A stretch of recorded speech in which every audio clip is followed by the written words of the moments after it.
I didn't know anymore. I was exhausted because the confrontation between us was taking too long. So I just had to bet everything on this gamble. I will make sure to offer your head to your victims. Phew. I tightly gripped my sword. My aim was to jump over her shield and attack her.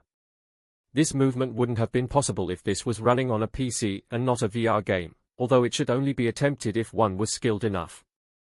Still, from my point of view, I wasn't that bad a player, nor was I scared of a small challenge like that.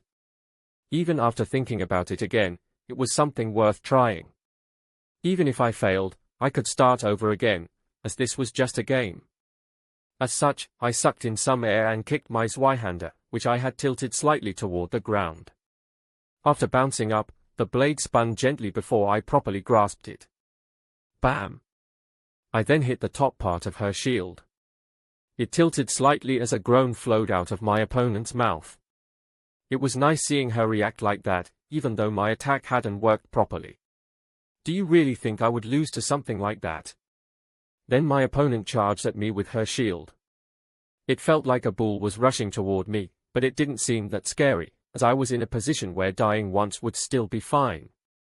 Instead, I mechanically retrieved my weapon, raised one of the hands holding the hilt to the ricasso, and lifted the sword over my head. Thud. I jumped up at the same time.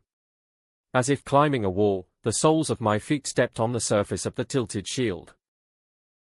My opponent noticed what was happening and tried to push me away with her shield, but I wasn't sent flying away like in those manhwas. At that moment, with my body seemingly attached to the shield, I spun the sword above my head. Using the hand holding the ricasso as the axis, I rotated the blade to point downward. With that, my position would allow me to strike her behind her shield.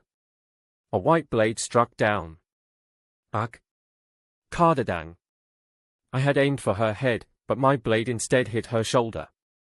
Due to her protective gear, I couldn't even scratch her skin. What a pity.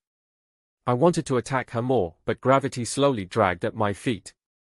As I felt my body sliding down the shield, my thoughts moved through my head at lightning speed.